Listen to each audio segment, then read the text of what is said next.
நல்லக்கண்ணுடைய வாழ்க்கை என்ன சொன்னது, எதை கத்துக் கொடுத்துச்சு? அவர் ஆக்டிவா வேணா இல்லாம இருந்திருக்கலாம் கடந்த சில பல வருஷமா. இறுதி மூச்சு வரைக்கும் அவர் எதை கடைபிடிச்சார்னு ஒண்ணு இருக்குல்ல. அரசியல்வாதிகளுக்கு பொறுப்புணர்வு இருக்கணும் சார். மக்களை பார்த்து ஒரு தார்மீக பயம் இருக்கணும். எஜமானர்கள் மக்கள் தாங்கிற எண்ணம் இருக்கணும். இவ்வளவு வளர்ந்த பிறகு ஒருத்தர் எளிமையா இருக்கணும்ன்றது ஒன்று இருக்குல்ல. இருக்க முடியுமான்னு ஒரு கேள்வி இருக்கு. சாதிச்சு காமிச்சோர்ல சொல்றது ஈஸி, அதை நடத்தி காட்டுறது கஷ்டம்ன்றதுக்கு அந்த தியரியை உடைச்சு சொல்றபடி பேசுறபடி வாழவும் முடியும். அரசியல்வாதிகள்ல முக்கியமானவர் அதுதான் இதுல கவனிக்க வேண்டியது. எளிமையா மற்றவங்களால இருக்க முடியாது. இவ்வளவு நேரம் பேசுற என்னால இருக்க முடியுமா? முதல்ல நான் வெக்கப்படணும் அதுக்கு. அதனால என்ன முடியுதோ அதை எடுத்துக்கணும். 4 பேருக்கு உதவுறது, ஒரு பிரச்சனைனா குரல் கொடுக்கறது, அவர் எல்லாம் தானே பண்ணியிருக்கிறாரு. நல்ல கண்ணு மாதிரியே இருங்கன்னா காலம்புறம் பேசிட்டு தான் இருக்கணும். ஒரு பயம் இருக்க முடியாது. ஏதாவது ஒரு விஷயத்தை கத்துக்கோங்கன்னா இது மாதிரியான அவருடைய கடைசி காலங்கள்லயாவது நம்ம ஒரு பாடமா எடுத்துக்கணும். அவங்களா இல்லாத கம்யூனிஸ்ட் தலைவர்கள் யாராவது இருக்காங்களா? எல்லாரையும் நான் சொல்லல. எவரோடு ஒப்பிட வேண்டாம். அதோட நீ விட்டுறது நல்லது. அந்த இயக்கத்திலேயே அவர் மாதிரி பல பேர் இல்லைங்க. அவர் கொள்கைகள் அவங்க எடுத்துட்டு போறதுக்கு அவங்க அந்த இயக்கத்துல சேர்ந்து பணியாற்றுறாங்கன்னு அதுக்கு அவங்கள பாராட்டிடணும். விஜய்க்கே ஓட்டு போடுங்க, சீமானுக்கே ஓட்டு போடுங்க, திமுக போடுங்க, அண்ணா போடுங்க. விஷயங்கள் இது மாதிரியான தலைவர்கள்ட்ட இருந்து எடுத்துக்கோங்க. சார்ந்த சமுதாயம் வேற, யாருக்காக குரல் கொடுத்தாங்க வேற, அந்த விஷயங்களை கம்யூனிஸ்ட் எப்படி அணுகுறதுங்க வேற. இது எல்லாத்தையும் தாண்டி நல்ல கண்ணு ஒரு தனி பாதையில பயணிச்சு. அதனாலதான் இன்னைக்கு இவ்வளவு நிறைவான வாழ்க்கைன்னு நான் சொன்னேன். இவரும் எத்தனையோ போராட்டங்களை தாண்டி தான் வந்திருப்பார். தான் கொண்ட கொள்கையில் உறுதியா இருக்கிறதுக்குன்னு ஒரு திடம் இருக்கணும். அது அவருக்கு இருந்ததுன்னு உணர்த்துது அவருடைய வாழ்க்கை.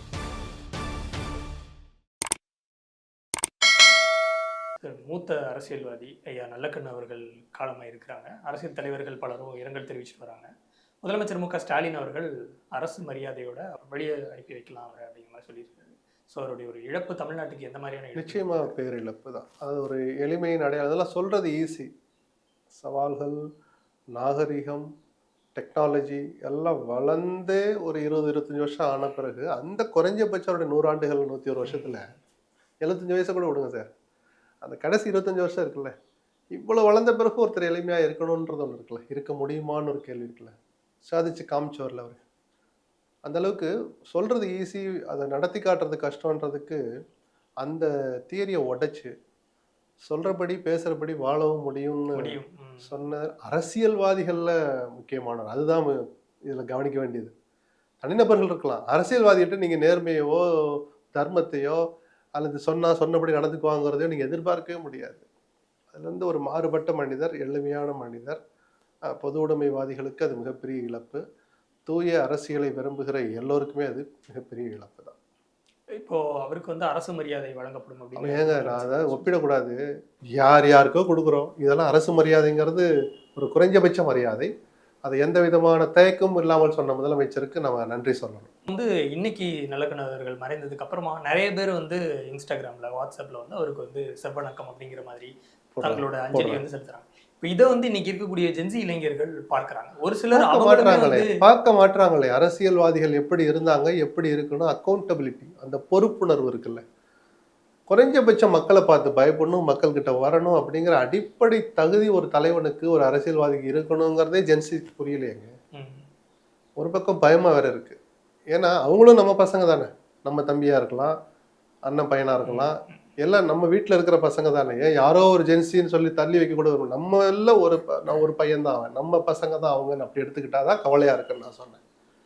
இதெல்லாம் படிக்கணும், பார்க்கணும். நம்மளை சுற்றி என்ன நடக்குது, அடுத்தவங்க எப்படி நடந்துக்கிறாங்க, நாம யாரை நோக்கி போகிறோமோ அவர் எப்படி நடந்துக்கிறார் அப்படின்னு ஒப்பிட்டு அரசியலை அவங்க பெருசாக கோர்ஸில் சேர்ந்தெல்லாம் படிக்க வேணாம் சார். டெய்லி பேப்பரை படித்தா போதும் சார். ஸ்க்ரோல் பண்ணிகிட்டே போகிறீங்க. வெறுமனே என்டர்டெயின்மெண்ட்டும் பார்க்காம சில பொலிட்டிக்கலாகவும் பாருங்கள், செய்திகளையும் பாருங்கள் அதே மொபைலில். இதெல்லாம் பார்த்தாலே அவங்களுக்கு ஓரளவு தெளிவு வந்துடும். நம்மலாம் சொல்கிறோம் பெருமையாக, தமிழ்நாடு பொலிட்டிக்கலில் அவங்கெல்லாம் அவேர்னஸ் அப்படின்னு நாங்கள்லாம் பெருமையாக பேசிகிட்டு இருக்கோம். அதெல்லாம் இப்போ சொல்கிறதுக்கு தயக்கமாக இருக்கோன்னு ஒரு நிலையில் ஒன்றா நிறுத்திருக்கிறாங்க. இந்த கட்டுக்கடங்காத கூட்டம் இருக்குல்ல சார். விஜயை ஆதரிக்கக்கூடாதுலாம் ஒன்றும் கட்டாயம் கிடையாது சார். அவர் அவங்களுக்கு பிடிக்குதுன்னா ஓட்டு போடுறது ஆதரிக்கிறதுலாம் தனி. ஒரு கட்டுப்பாடு இருக்கணும். நாமும் அப்படி ஆதர்ச புருஷராக நினைக்கிற தலைவர் எப்படி பொதுவெளி நடந்துக்கிறார், ஒரு பிரச்சனையை எப்படி அணுகிறார், அவர் பிரச்சனையவே அவர் எப்படி அணுகிறார் அப்படி ஒரு துளி கூட அதை பற்றி நாங்கள் ஆய்வு பண்ண மாட்டோம். ஆனால் திமுன்னு ஓடுவோம்னா அதனாலதான் பயமா இருக்குன்னு சொல்லி. இப்போ இன்னைக்கு இதெல்லாம் பார்க்குறாங்க நிறைய பேர், அவங்களே ஷேர் பண்ணிக்கிறத வந்து பார்க்க முடியுது. ஸோ ஐயா நல்லக்கண்ணு அவர்களுக்கு இது ஒரு நாள் கூத்தா போயிடக்கூடாது. நல்லக்கண்ணுடைய வாழ்க்கை என்ன சொன்னது, எதை கற்றுக் கொடுத்துச்சு, சரிதானா? அதாவது அவர் ஆக்டிவா வேணா இல்லாமல் இருந்திருக்கலாம் கடந்த சில பல வருஷமா. இறுதி மூச்சு வரைக்கும் அவர் எதை கடைபிடிச்சார்னு ஒன்று இருக்குல்ல. பொறுப்புணர்வுன்ற திருப்பி அங்கேதான் வந்து நிற்பேன். அரசியல்வாதிகளுக்கு பொறுப்புணர்வு இருக்கணும் சார். மக்களை பார்த்து ஒரு தார்மீக பயம் இருக்கணும். எஜமானர்கள் மக்கள் தாங்கிற எண்ணம் இருக்கணும். அப்படி இல்லாத நபர்களுக்கு, இல்லாத தலைவர்களுக்கு நம்ம அதை புகட்டணும். அப்படி சொல்ற வரைக்கும் நம்ம காத்திருப்போம். அதை போய் சேர்ந்த பிறகாவது ஏதாவது ஒரு சேனல்ல சொல்லிக் கொடுப்போம். தலைவருக்காக நம்ம ஒரு பாடம் எடுப்போம். அப்படின்னு எதுவுமே இல்லாம இப்படி ஒரு கண்மூடித்தனமாக ஒரு இடத்தில் குவிகிறது ஆபத்துன்னு நான் நினைக்கிறேன். அது நீடிக்கவும் நீடிக்காது. விஜய்க்கும் ஆபத்து தான். ஓகே. இப்படிலாம் வர்றாங்கன்னு அவர் ரொம்ப சந்தோஷம்லாம் பட வேண்டாம். நீடிக்கவே நீடிக்காது. அவர்கள் அரசியல் மயப்படுத்தணும். அது விஜய்க்கு இன்னும் பொறுப்பு நிறைய இருக்கு. ஏன்னா விஜய் ஒன்றும் யாரோ தவிர்க்கப்பட வேண்டிய சக்தியெல்லாம் கிடையாது சார். ஒன்றும் தீவிர கிடையாது. இன்னும் சொல்லப்போனா விஜய் மாதிரியான பிரபலங்கள் சமூகத்தில் நிஜமாவே நல்ல மாற்றங்களை ஏற்படுத்த முடியும். முதல்ல அவர் தன்னை மாத்திக்கிட்டாருன்னா அவருக்கே என்ன அந்த பொறுப்புணர்வு வரும்போது அவர் எப்படி போய் கிளாஸ் எடுப்பாரு? நீங்க எப்படி நடந்துங்க, நீங்க அப்படி நடந்துங்க, நீங்களே இன்னும் நடந்துக்க ஆரம்பிக்கலையே. அது விஜய் மாதிரியான ஒரு திரைப்பிரபலம் மிக பிரபலமா இருக்கிற ஒருத்தவங்களாம் ரொம்ப ஈஸியா சில விஷயங்களை கன்வே பண்ண முடியும். அதனால சார் இன்னைக்கு சினிமா அவ்வளவு பெரிய மீடியமா இருக்கு. புரியுதுங்களா? அந்த வாய்ப்பை விஜய் தவற விடுறாரோ அப்படின்னு எனக்கு ஒரு ஒரு ஆதங்கம். இல்லை, இப்போ இன்னைக்கு வந்து ஒரு நாள் நீங்கள் பேசிட்டு போயிடக்கூடாது, அவருடைய வாழ்க்கை வரலாறு தெரிஞ்சுக்கணும் அப்படிங்கிறீங்க. அந்த ஆர்வமும் பக்குவமும் இப்போ இருக்கக்கூடிய ஜென்சி கிட்ஸ் கிட்ட நீங்கள் பார்க்கலையா? எல்லாரையும் பொதுவாக நம்ம அப்படி சொல்லிட வேண்டாம். போதுமான அளவுக்கு இல்லைன்னு தோணுது. இப்போது நல்லக்கண்ணு ஐயா அவர்கள் பற்றி எல்லா அரசியல் தலைவர்களும் பேசுகிறாங்க. அவர் உயிரோடு இருந்த வரைக்கும் யாரும் பெரிதாக விமர்சிக்கவில்லை. எல்லாரும் அவரை உயர்த்தி தான் பேசுவாங்க. இன்னைக்கு அவர் மறைஞ்சதுக்கு அப்புறமும் வழக்கம் போல் எல்லாரும் உயர்த்தி தான் பேசுகிறாங்க. எல்லாருக்கும் அவரை பிடிக்குது. ஆனால் அவரை மாதிரியே ஏன் யாராலையும் வாழ முடியல? அது அவசியமும் இல்லை சார். ஒருத்தருக்கு ஒரு சித்தாந்தம் இருக்கும் சார். ஒருத்தரை மதிக்கிறது வேற, அவர்கிட்ட என்ன இருக்கு அவருடைய சித்தாந்தத்தை தள்ளி வைங்க. பொது உடைமை சித்தாந்தத்தை தான் எதை எடுத்துக்கணும்னு நான் சொன்னேன். எளிமையா மற்றவங்களால இருக்க முடியாது. நான் சொல்றேன், இவ்வளவு நேரம் பேசுறேன், என்னால இருக்க முடியுமா? முதல்ல அது எனக்கு பெருமை கிடையாது. நான் வெக்கப்படணும் அதுக்கு. அதனால என்ன முடியுதோ அதை எடுத்துக்கணும். 4 பேருக்கு உதவுறது, ஒரு பிரச்சனைனா குரல் கொடுக்கறது, அவர் எல்லாம் தானே பண்ணியிருக்கிறாரு. உங்களால என்ன எடுத்துக்க முடியுதோ நல்ல விஷயம் எடுத்துங்கன்னு தான் சொல்றேன். நல்ல கண்ணு மாதிரியே இருங்கன்னா காலம்புற பேசிட்டு தான் இருக்கணும். ஒரு பயம் இருக்க முடியாது. அப்படி இருக்க மாட்டாங்க. உலகம் அப்படி மாறி போச்சு. அவற்று இருக்கிற நல்ல விஷயங்கள் 100ல் ஆளுக்கு ஒன்றா எடுத்துக்கோங்க. உங்களுக்கு எது பிடிக்குதோ எடுங்க. ஏதாவது ஒரு விஷயத்தை கற்றுக்கோங்கன்னா இது மாதிரியான நாளிலாவது அவருடைய கடைசி காலங்கள்லையாவது நம்ம ஒரு பாடமாக எடுத்துக்கணும்னு ஆசைப்படுறோம். இல்லை, இப்போ அவர்கிட்ட இருந்து அந்த எளிமையோ இல்லை ஒரு சித்தாந்தத்தையோ இல்லை ஒரு நேர்மையோ பொறுப்புணர்வையோ நம்ம வந்து அதே மாதிரி மற்ற அரசியல்வாதிகள், அவர் கட்சியை சேர்ந்தவங்க, மாற்று கட்சியை சேர்ந்தவங்க யாராலையுமே அதை கடைபிடிக்க முடியாது. காலம் ஒரு முக்கியமான காரணம் ஆயிடுச்சு. அவர் இருந்த காலம் வேற, இன்னைக்கு நிச்சயமா அவங்க வாழ்ந்த காலங்கள் வேற. இன்னைக்கு கம்யூனிஸ்ட்ல எத்தனை பேர் பங்களா இல்லாத கம்யூனிஸ்ட் தலைவர்கள் யாராவது இருக்காங்களா? எல்லாரையும் நான் சொல்லலை. எக்ஸெப்ஷன் எல்லா கேஸுக்கும் எம்எல்ஏ சம்பளம் எவ்வளவோ அதுல மட்டுமே வாழ வீட்டுல இருக்கிற. அதான் சார், இவரை நீங்க மற்ற எவரோடும் ஒப்பிட வேண்டாம். அதோட விட்டுறது நல்லது. அந்த இயக்கத்திலேயே அவர் மாதிரி பல பேர் இல்லைங்க. அதை நான் குற்றம்னு சொல்ல மாட்டேன். அதுக்கு அவங்க சில நேரம் தனிப்பட்ட முறையில் அவங்க தான் வைக்கப்பட்டுக்கணுமே தவிர சுட்டி காட்டி நம்மளும் கடந்து போயிடலாம். வேற வழி இல்லை. அவர்கிட்ட அவர் வச்சுட்டு போன கொள்கைகளை தொடர்ந்து நம்ம கடைபிடிக்கணும்னு தான் அந்த இயக்கத்தில் அவங்க இருக்கிறாங்க. அதுக்காக நம்ம அவங்கள பாராட்டி தான் ஆகணும். நீங்க நல்ல கண்ணு மாதிரி எளிமையா இல்லை, நீங்க அயன் பண்ணீங்க இந்த வேஷ்டியை, எதுக்கு பட்டி வேஷ்டி, அப்படிலாம் நம்ம உள்ள ரொம்ப போக வேண்டாம். அவர் கொள்கைகளை அவங்க எடுத்துட்டு போறதுக்கு தான் அவங்க அந்த இயக்கத்தில் சேர்ந்து பணியாற்றுறாங்கன்னு அதுக்கு அவங்கள பாராட்டிடணும். மற்ற பசங்க விஜய்க்கே ஓட்டு போடுங்க, சீமானுக்கே ஓட்டு போடுங்க, திமுக போடுங்க, அதிமுக போடுங்க. அவர்கிட்ட இருந்து ஏதாவது நல்ல விஷயங்களை இது மாதிரியான தலைவர்கள்ட்ட இருந்து எடுத்துக்கோங்கன்னு நம்ம ஆசைப்படுறோம். நடந்தா நல்லது.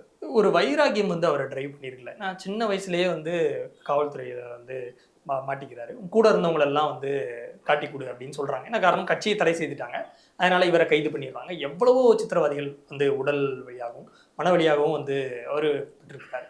இப்போ சுருட்டை வச்சு வந்து அவருடைய மீசையில் வந்து ஒவ்வொரு முடியாக வந்து எடுத்ததாக இருக்கட்டும். இவ்வளத்தையும் தாண்டி அவருக்கு அந்த இளம் வயதிலே எப்படி அந்த பக்குவம் வந்திருக்கும்? இந்த சித்தாந்தத்துக்காக தான் நம்ம கடைசி வரைக்கும் இருக்க போறோம். ஏன்னா ஒரு முதிர்ந்த 45-50 வயசுக்கு அப்புறம் இருக்கிறதுங்கிறது வேற.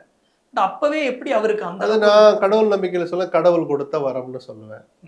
அந்த சிந்தனையை மாத்தாம வச்சிருந்ததும் அதே கடவுள் தான் நான் சொல்லுவேன். கம்யூனிஸ்டில் கடவுளை கும்பிடுவாங்களான்னு எனக்கு தெரியாது. வேற என்ன சொல்றது? இயற்கை குணம்னு ஒண்ணு இருக்குல்ல, இயற்கையா அமைகிற குணம்னு ஒண்ணு இருக்குல்ல, அந்த குணத்தை பாதுகாக்கிறதா நம்ம விவரமான பிறகு அந்த இண்டிவிஜுவலுக்கு இருக்கிற கடமை. அதுலயும் நல்ல கண்ணு நழுவல. இயல்பா ஒரு குணம் இருக்கும், அம்மா அப்பா குணம் கொஞ்சம் வரும், வீட்டுல இருக்கிற சுற்றமும் சூழலும் ஒரு குணத்தை நமக்கு கற்றுக் கொடுக்கும். இதெல்லாம் வேணாண்டு உதட்டி வேலைக்காகவோ எதற்காகவோ அந்த ஊரை விட்டே வெளியே போனாலும் தனி மனிதன் நம்ம உருவாகிறோம்ல, அப்பையும் அந்த குணங்கள்ல இருந்து நழுவாம இருக்கிறதுக்கு ஒரு மனதிடம் வேணும். அசாத்தியமான ஒரு நேர்மை இருக்கணும். அதுல எல்லாத்துலயுமே அவர் நிறைவான வாழ்க்கை தான் வாழ்ந்திருக்காரு. ரொம்ப கடினம். அவர் கடைசி வரைக்குமே நிச்சயமா. நீங்க அதான் சொல்லணும், நீங்க வேற யாரோடையுமே நீங்க அவரை ஒப்பிடவே முடியாது. இடதுசாரிகள்லயே இன்னொருத்தர் நீங்க கொண்டு வந்து காமிக்க முடியாது. சங்கரையாலாம் இருந்தார், அவரும் போயிட்டார். அதனாலதான் நம்ம அவரை வேற யாரையும் இப்ப சொல்ல முடியலன்னு நம்ம சொல்ற மாதிரி இருந்திருக்கலாம். நமக்கு கண்ணுக்கு தெரியாம நாம பார்க்காத, நம்மை விட நாம பிறக்கிறதுக்கு முன்னாடி வாழ்ந்து மறைந்த பொது உடைமைவாதிகள்லாம் எவ்வளவு பேர் இருக்கிறாங்க. சமகாலத்துல இன்னைக்கு அந்த இயக்கத்துல அவரை போலன்னு யாரையுமே நீங்க சொல்ல முடியாது. எல்லாம் வசதிப்பட நல்லா தான் இருக்கிறாங்க. அட்லீஸ்ட் அந்த கொள்கைகளையாவது வலுவோடு எடுத்துட்டு போங்க, நம்ம அவங்கள பார்த்து கேட்டுக்கலாம். இப்போ பொதுவாக கம்யூனிசத்தை பற்றி சொல்லும் பொழுது அவங்களுடைய பார்வை இந்த சாதி ஒழிப்பு, இந்த திராவிட இயக்கங்கள் பெருவாரியாக பேசுவது சாதி ஒழிப்பு தான். இப்போ அவங்க வந்து அதை பெருசாக எடுத்துக்க மாட்டாங்க. கம்யூனிஸ்ட் வர்க்கம் ஒழிஞ்சா ஜாதி ஒழிஞ்சிரும், அந்த அடிப்படையில் அவங்க பார்ப்பாங்கன்னு சொல்லுவாங்க. ஆனால் நல்லக்கண் அவர்கள் வந்து பல நேரங்களில் தலித் மக்களுக்காக பெரிய போராட்டங்களை ஈடுபட்டிருக்கு. அப்போ அவருடைய சித்தாந்தத்தையும் தாண்டி தன் சித்தாந்தம் சொல்வதை விட சமூகத்துக்கு எது நல்லதா இருக்குமோ அதையும் எடுத்து அவர் போராடினார். அதனால தானே இன்னைக்கு அவ்வளவு தூரம் உயர்வா மதிக்கப்படுறாரு அவரு. அவர் சார்ந்த சமுதாயம் வேற, அவர் யாருக்காக குரல் கொடுத்தாங்க வேற, அந்த விஷயங்களை கம்யூனிஸ்ட் எப்படி அணுகிறதுங்க வேற, இது எல்லாத்தையும் தாண்டி நல்ல கண்ணு ஒரு தனி பாதையில பயணிச்சிருப்பார். அதனாலதான் இன்னைக்கு இவ்வளவு நிறைவான வாழ்க்கைன்னு நான் சொன்னேன். வேற யாருக்கும் வாய்க்கப்பெறாத ஒரு வரம் அது. எல்லாருக்கும் அந்த மனசும் வராது. ஏதாவது ஒன்று அவங்களை தடுக்கும், ஒரு சின்ன தடையை ஏற்படுத்தும். இவரும் எத்தனையோ போராட்டங்களை தாண்டி தானே வந்திருப்பார். உனக்கு ஏன்டா அந்த வேலை, ஒரு ஃப்ரெண்ட் யாராவது சொல்லியிருப்பான். எப்போ கொஞ்சம் கவனமா இருப்பா, அப்பாவோ அம்மாவோ கண்டிச்சிருக்கலாம், அறிவுரை சொல்லியிருக்கலாம்.